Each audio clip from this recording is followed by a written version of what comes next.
21 राज्यात मुसळधारेचा इशारा। दिल्ली, उत्तर प्रदेश, बिहारसह दक्षिणेकडे केरळपर्यंत सर्वत्र पावसाचा जोर कायम।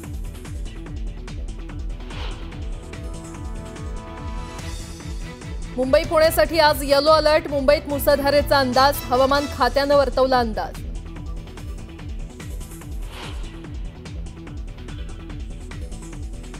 मुंबई शहरात आज 24 तासांसाठी पाणी कपात। ए, बी आणि ई विभागातील नागरिकांना फटका। पाणी जपून वापरण्याचं पालिकेचं आवाहन।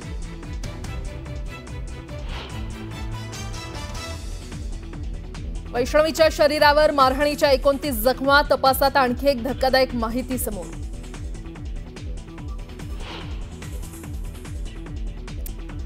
फरार असताना राजेंद्र हगवणेला मदत करणं भोवलं। कर्नाटकच्या माजी मंत्र्यांच्या मुलासह 5 जणांना अटक।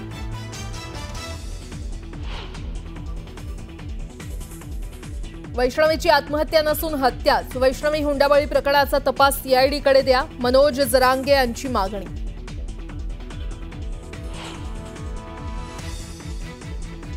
महाराष्ट्रातील काही दुष्काळी भागात जोरदार पाऊस। बार्शी, साताऱ्यातील माण, पंढरपुरात पूरसदृश्य परिस्थिती, तर शेतकऱ्यांचं मोठं नुकसान।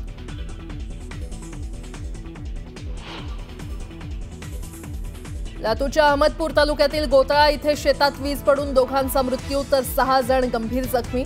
जखमींवर अहमदपूरच्या ग्रामीण रुग्णालयामध्ये उपचार। महाबळेश्वरमधील वेण्णा नदीवरील लिंगमळा धबधबा प्रवाहित, तर भीमाशंकर अभयारण्यातील कोंढवळ धबधबा पाहण्यासाठी पर्यटकांची गर्दी।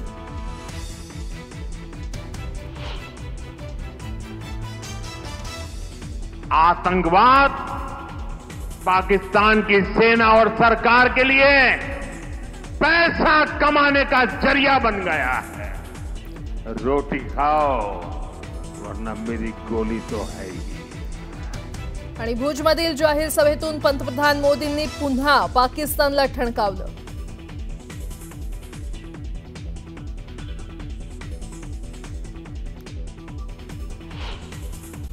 अक्कलकोट तालुक्याला दिवसभर पावसानं चांगलेच झोडपून काढलं। अक्कलकोट तालुक्यातील मुसळधार पावसामुळे अनेक नदी नाले आणि ओढे वाहू लागलेत, तर भीमा नदीतील पाणी सोडल्यामुळे हेळी बंधारा देखील दुथडी भरून वाहू लागलाय। सिंधुदुर्ग जिल्ह्याला रेड अलर्ट जारी करण्यात आलेला आहे। आज सकाळपासूनच सिंधुदुर्ग जिल्ह्यात वाऱ्यासह पावसाची रिपरिप सुरू आहे।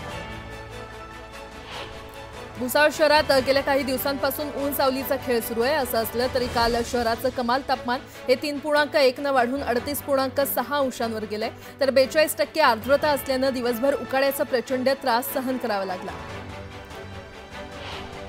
जळगाव जिल्ह्यातील रावेर तालुक्यातल्या सावदा इथे नगरपालिकेकडून नालेसफाई आणि कचरा संकलन होत नसल्यानं अनेक भागांमध्ये घाणीचं साम्राज्य पसरलंय। दुर्गंधी आणि अस्वच्छतेमुळे नागरिक त्रस्त झाले। नैऋत्य मोसमी वाऱ्यांच्या प्रभावानं देशभर पाऊस पडत असून दिल्ली, उत्तर प्रदेश, बिहारसह दक्षिणेकडे केरळपर्यंत सर्वत्र पावसाचा जोर आहे। दिल्लीमध्ये मुसळधार पावसानं रस्ते तुंबले असून उत्तरेकडील अनेक राज्यात पाऊस सुरू झालेला आहे, तर 21 राज्यामध्ये वादळी वाऱ्यासह मुसळधार पावसाचा इशारा देण्यात आलाय।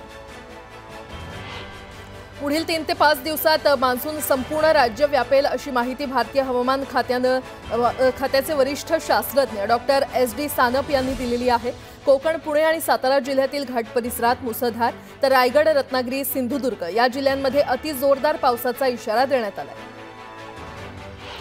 राज्यात मान्सूनचं आगमन झाल्यानंतर कोकणासह सर्वदूर दमदार पावसानं हजेरी लावली। पावसाचा जोर आजही कायम राहणार असून पुढील 24 तासांसाठी हवामान खात्यानं कोकण, मध्य महाराष्ट्रासह मराठवाड्याला पावसाचा ऑरेंज अलर्ट दिलाय, तर रत्नागिरी, सिंधुदुर्ग आणि कोल्हापूरला रेड अलर्ट दिलाय।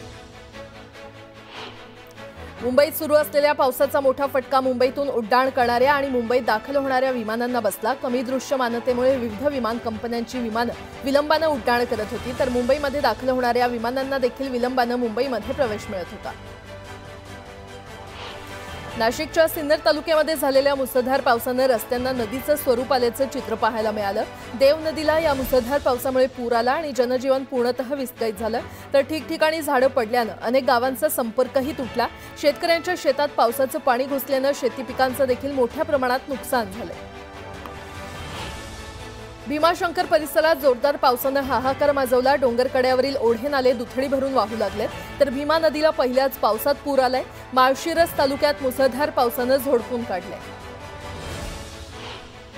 माळशिरस तालुक्यातील माळीनगर पूर्व भाग जलमय झालाय, तर नीरा नदी दुथडी भरून वाहू लागले। नदीकाठच्या 20 घरांमध्ये पाणी शिरलंय, तर 85 कुटुंबांचं स्थलांतरण करण्यात आलेलं आहे। इंदापूर तालुक्यामध्ये सलग 5 ते 7 दिवस पाऊस पडत असल्याने मोठ्या प्रमाणात नुकसान झालंय। रस्त्यावर पाणी साचल्याने नागरिकांची मोठी गैरसोय झाली।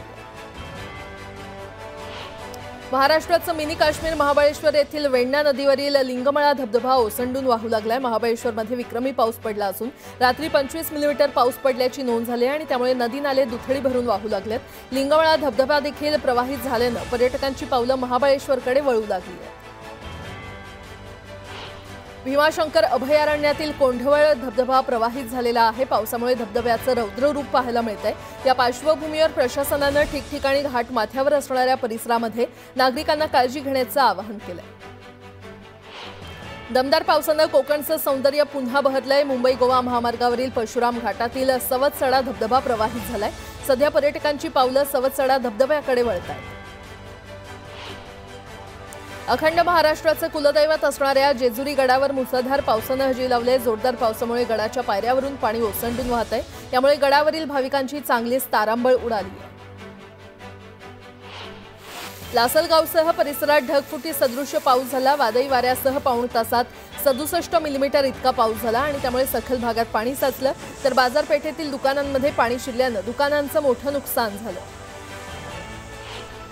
आळंदीमध्ये पावसाने जोरदार हजेरी लावली आहे, यामुळे इंद्रायणी नदीच्या पाणी पातळीत वाढ झाली आहे। दरम्यान वाहत्या पाण्यात केमिकल मिश्रित पाणी सोडल्याने नागरिकांनी संताप व्यक्त केलाय। रायगडच्या मुरुडमध्ये मुसळधार पावसाने हजेरी लावली। यावेळी आलेल्या पावसामुळे दत्त मंदिर परिसरातील बांधकाम कोसळले। सुदैवाने यामध्ये कोणतीही जीवितहानी झालेली नाही। सोलापूर जिल्ह्यात सुरू असणाऱ्या जोरदार पावसामुळे भोगावती नदी दुथडी भरून वाहू लागली। बार्शी तालुक्यातून वाहणारी भोगावती नदी कोरडी पडली होती। सातारा पुणे लेनवर पावसाचं पाणी तुंबल्याने वाहन चालकांची चांगलीच दमछाक झाली आहे। मुंबईकडे जाणाऱ्या आणि पुण्याकडे येणाऱ्या वाहनांना या पावसाच्या पाण्याचा मोठा फटका बसलाय। ताथवडे परिसरातील इंदिरा कॉलेज समोरील रस्त्याला अक्षरशः नदीचं रूप आलंय।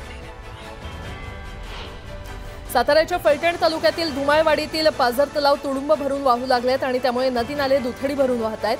फलटण तालुक्यातील धुमाळवाडी परिसरातील तब्बल 50हून अधिक गावांना शेतीसाठी पाणी पुरवठा करणारा तलाव गेल्या 30 वर्षांच्या काळात पहिल्यांदाच ओव्हरफ्लो होऊन वाहतोय। साताऱ्याच्या माण तालुक्याच्या बहुतांश भागात धुवाधार पाऊस झाल्याने अनेक रस्ते पाण्याखाली गेलेत। अनेक गावांचा संपर्क तुटलाय। दहिवडी फलटण रस्ता, शिंगणापूर फलटण रस्ता आणि आंधळी मलवडी रस्ता तसंच मलवडी कुळकजाई आणि राजवडी बिजवडी या रस्त्यावरील पूल पाण्याखाली गेल्याने वाहतूक ठप्प झाली आहे। शिरूर तालुक्यातील पाबळ परिसरात ढगफुटी सदृश्य पाऊस झाला। ओढे नाले दुथडी भरून वाहू लागल्याने शेत शिवारात देखील पाण्याखाली गेलेले आहेत, तर पाबळ परिसरात ढगफुटी झाल्याने सर्वत्र पाणीच पाणी पाहायला मिळतंय। चाकण शिक्रापूर महामार्गावर वाहतूक ठप्प झाली। बहुळ गावाजवळील पुलावर पाणी आलं। ओढे नाले दुथडी भरून वाहत असून पाणी थेट महामार्गावर आलंय, त्यामुळे धोकादायक पाण्यातून प्रवास टाळण्याचं आवाहन करण्यात आलंय।